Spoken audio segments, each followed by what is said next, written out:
Então hoje falaremos um pouquinho sobre imunidade inata no contexto inflamatório. Vimos em aulas remotas, que o sistema imune do hospedeiro ele é constituído tanto por componentes celulares, os chamados leucócitos, quanto por tecidos e órgãos linfóides, classificados como primários e secundários. Além desses componentes, a imunidade inata lança mão de barreiras anatômicas protetivas, classificadas em barreiras mecânicas, químicas e biológicas. Dentre as barreiras mecânicas, destacamos a pele. A sua superfície, no caso a epiderme, ela é constituída por um conjunto de células mortas ricamente queratinizadas, sendo estas fortemente associadas entre si por junções do tipo gap. Então, atuando como uma barreira física que acaba por dificultar a invasão de micro-organismos. Um outro exemplo é o muco, que recobre principalmente o trato respiratório e o trato gastrointestinal. O muco, ele apresenta um aspecto pegajoso, o que então possibilita o sequestramento de patógenos, limitando a sua motilidade. Ainda como exemplo de barreiras mecânicas, nós temos tosses, espirros, vômitos, diarreia, a própria descamação da pele, o fluxo do trato urinário, são mecanismos que garantem aí a eliminação de antígenos invasores. Então, sendo, portanto, enquadrados como barreiras mecânicas. Já como barreiras químicas, destacamos o ácido clorídrico que integra o suco gástrico, que sabidamente exerce efeito microbicida. Lisozima, que compõe parte de secreções lacrimais e nasais. Sabe-se que a lisozima atua degradando a parede celular de algumas bactérias, favorecendo a desestabilização de membrana plasmática. Então, aí, exercendo também ação microbicida. E temos as barreiras biológicas. Aqui caracterizadas pela competição interespecífica entre micro-organismos patogênicos e micro-organismos comensais. Essa competição é por nutrientes e espaço físico, o que então compromete a taxa de replicação de bactérias patogênicas em níveis suficientes para causar doença. Acontece que, por vezes, o patógeno invasor apresenta a capacidade de transpor estas barreiras anatômicas, adentrando de fato o organismo hospedeiro. Quando isso ocorre, o sistema imunológico do hospedeiro lançará mão de seus componentes celulares, inicialmente macrófagos e células dendríticas, que são tipos leucocitários que atuam como sentinelas, além de desempenharem processos de fagocitose, iniciando uma resposta inflamatória. Bom, o processo de fagocitose dependerá do reconhecimento químico do antígeno, que se fará mediante aqui a interação química entre os PRRs, expressados aqui na membrana do fagócito, que reconhecem PAMPs, padrões moleculares associados ao patógeno. Mediante a este reconhecimento químico, tem a ativação do fagócito, que passa agora a fagocitar o antígeno, seja através da evaginação ou invaginação de membrana plasmática. Uma vez fagocitado, o patógeno ficará confinado no interior de uma vesícula,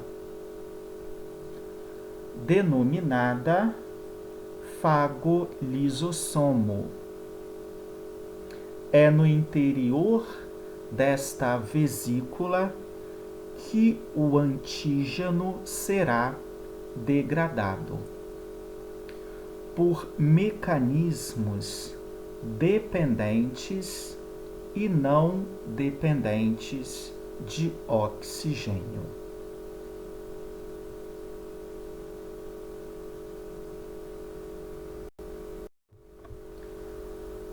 Ao mesmo tempo que ocorre a fagocitose, o fagócito ativado sintetizará citocinas pró-inflamatórias, como interleucina 6, fator de necrose tumoral alfa e a pró-interleucina 1 beta. Para a síntese destas citocinas, é necessário o estímulo químico, representado aqui pela interação química de um PRR, no caso, um receptor Toll-like, com PAMPs, no caso, um LPS.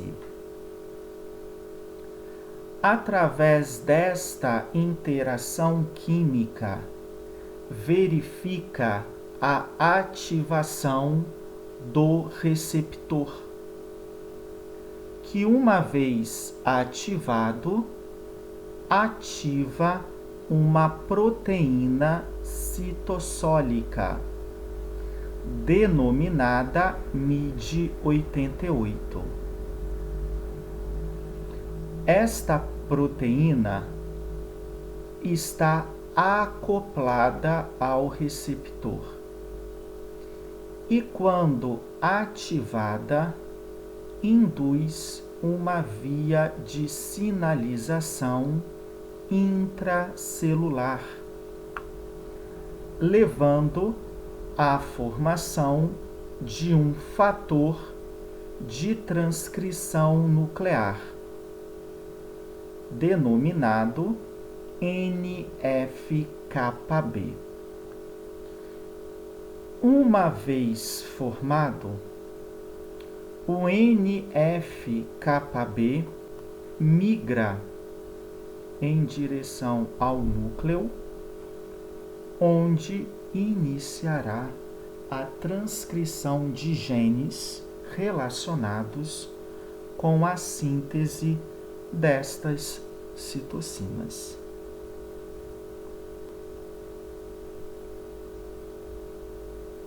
Tanto a interleucina 6 quanto o TNF-alfa são sintetizados na forma ativa, o que não se aplica para PRO-IL-1 beta, que é sintetizada na forma inativa.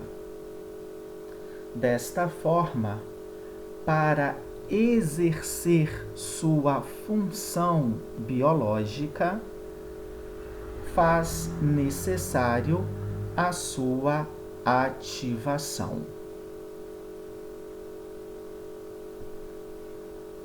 que se fará mediante a ativação do inflamossoma.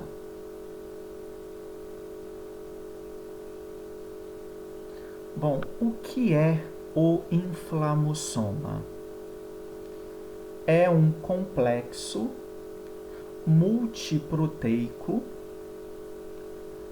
presente no citoplasma de fagócitos, a saber, macrófagos, células dendríticas e neutrófilos.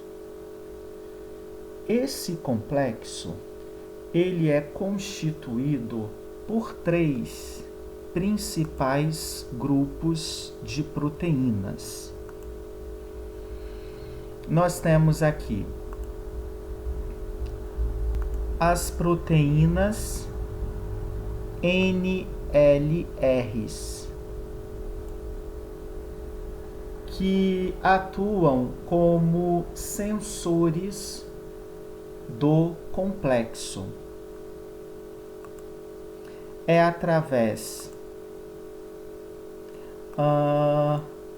desse receptor, tá? Que os estímulos de ativação serão captados pelo complexo e transmitidos para uma proteína acopladora denominada ASC. Esta proteína terá como função transferir o sinal de ativação do receptor para a unidade efetora do complexo, denominada caspase 1, a qual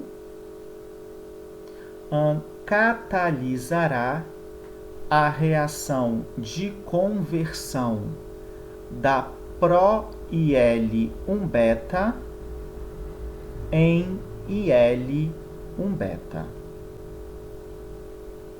através aqui de uma reação química de proteólise limitada.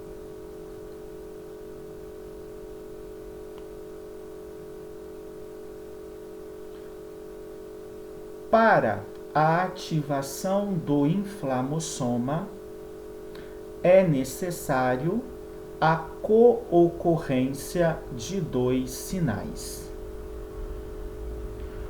O sinal 1 é o sinal exógeno, que dependerá da presença de patógenos.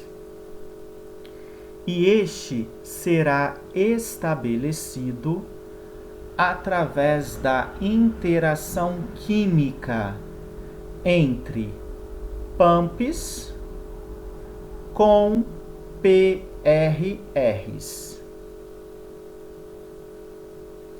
Isto gerará um estímulo para a ativação do inflamossoma.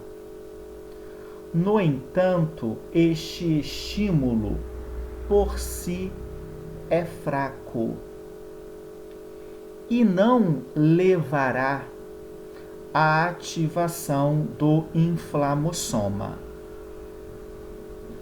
Para a ativação do mesmo, é necessário a coocorrência do sinal 2, que é o sinal endógeno, mediado por ATP, que é a adenosina trifosfato. É a principal fonte energética celular. Porém, em um contexto infeccioso, o ATP atuará também como um biomarcador de estresse celular. E nesse sentido, ligará em sítios específicos localizados em receptores de membrana, quais receptores P2X. Quando o ATP se liga nestes sítios, ativa o receptor, que é um canal de potássio. Uma vez ativado, esse canal torna aberto, favorecendo com isso o efluxo de potássio, o que irá corroborar para a diminuição citossólica da concentração deste íon, edificando aqui o sinal endógeno, que, associado ao exógeno, levará à ativação do inflamossoma.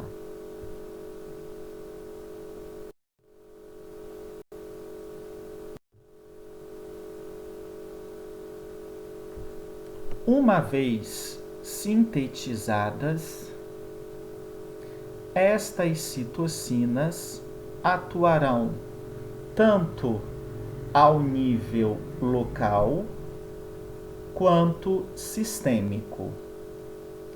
Localmente, levarão uma vasodilatação,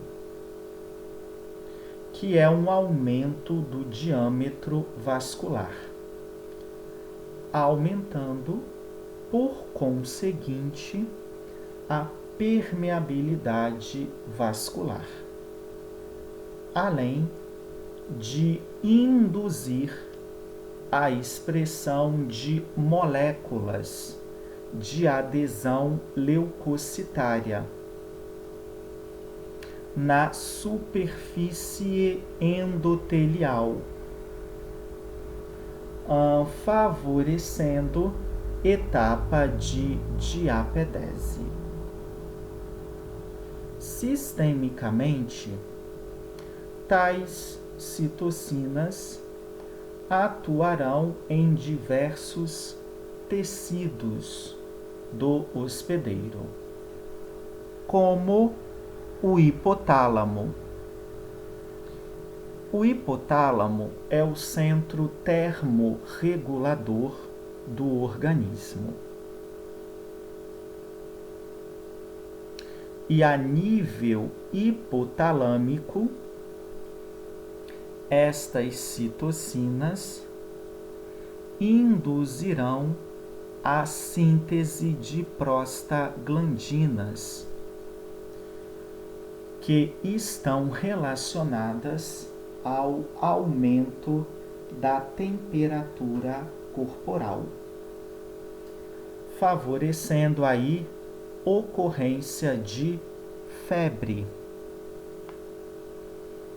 A febre possibilitará a desnaturação de proteínas antigênicas, altamente requerida em um processo infeccioso.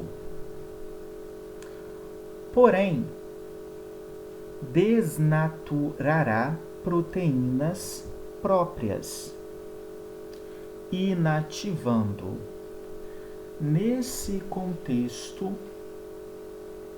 se a febre permanecer alta por muito tempo, faz necessário a administração de antipiréticos como alternativa de neutralizar o processo febril, que aí deixa de ser benéfico e passa a ser maléfico. Além disto, atuam no eixo hipotálamo-hipófise, estimulando a glândula hipofisária a sintetizar ACTH, que é o hormônio adrenocorticotrófico. Tal hormônio atuará estimulando as glândulas suprarrenais a sintetizarem corticosteroides, que, por sua vez, induzirão hepatócitos a sintetizarem proteínas de fase aguda. Em adição,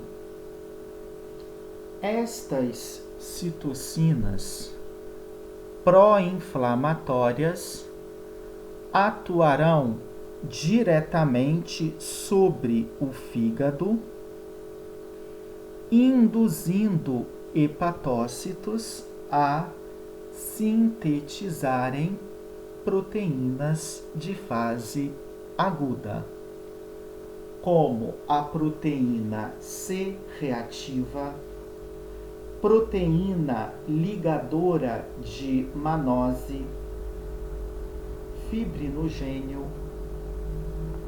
amiloide sérica, além de componentes do sistema complemento.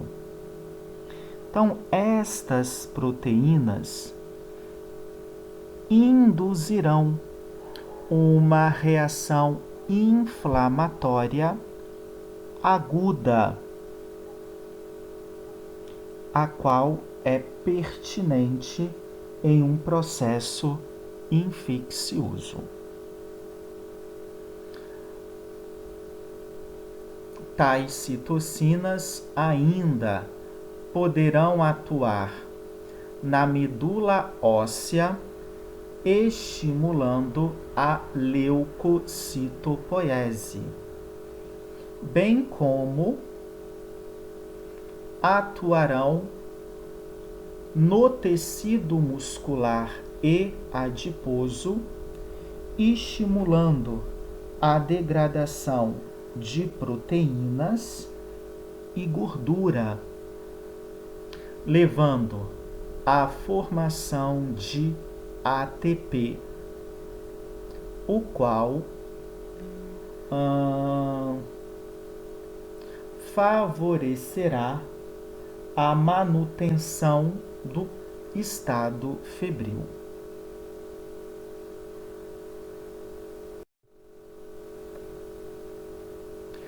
Dentre as proteínas de fase aguda sintetizadas pelo fígado, destacamos a proteína C reativa,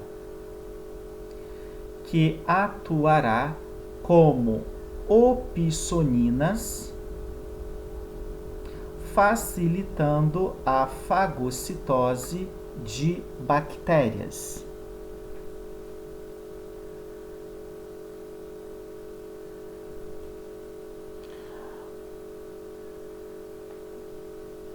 Além disto, ativará vias do sistema complemento, no caso aqui, a via alternativa, culminando com a formação de componentes do sistema complemento que atuam como mediadores inflamatórios. A proteína ligadora de mannose também atuará como agentes opsonizantes e agentes ativadores do sistema complemento. Só que aqui por uma via das lectinas.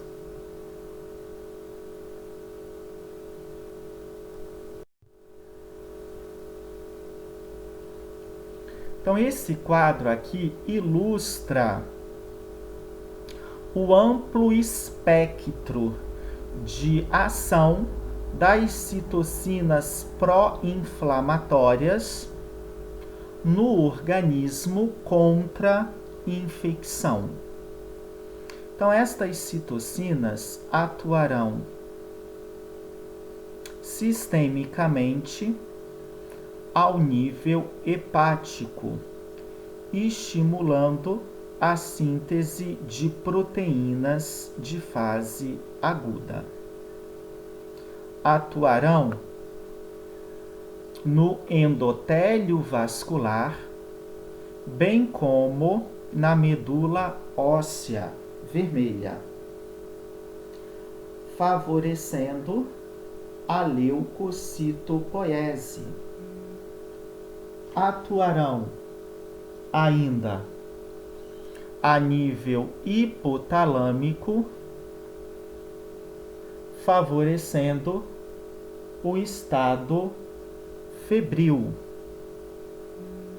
bem como a nível de tecido muscular e adiposo,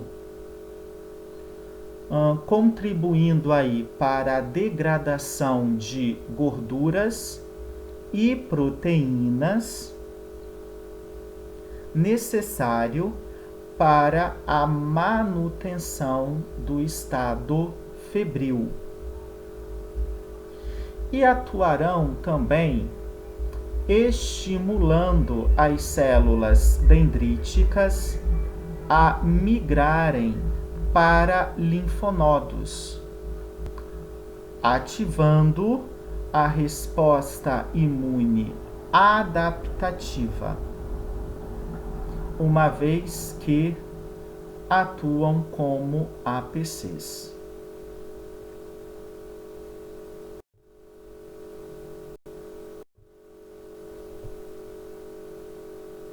Bom, além então das proteínas de fase aguda, das citocinas pró-inflamatórias, a reação inflamatória ainda é mediada por componentes derivados de membrana plasmática, que atuam como mediadores inflamatórios, tá? Então, um contexto inflamatório verifica alteração na permeabilidade de membrana plasmática.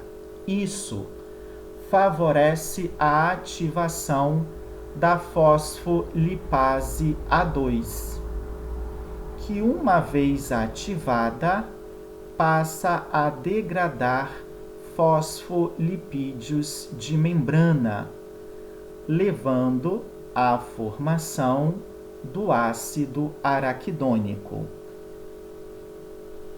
Uma vez formado, o ácido araquidônico poderá sofrer duas vias de degradação. Uma via catalisada pela ciclooxigenase, ou COX, e a outra via catalisada pela lipoxigenase, ou LOX.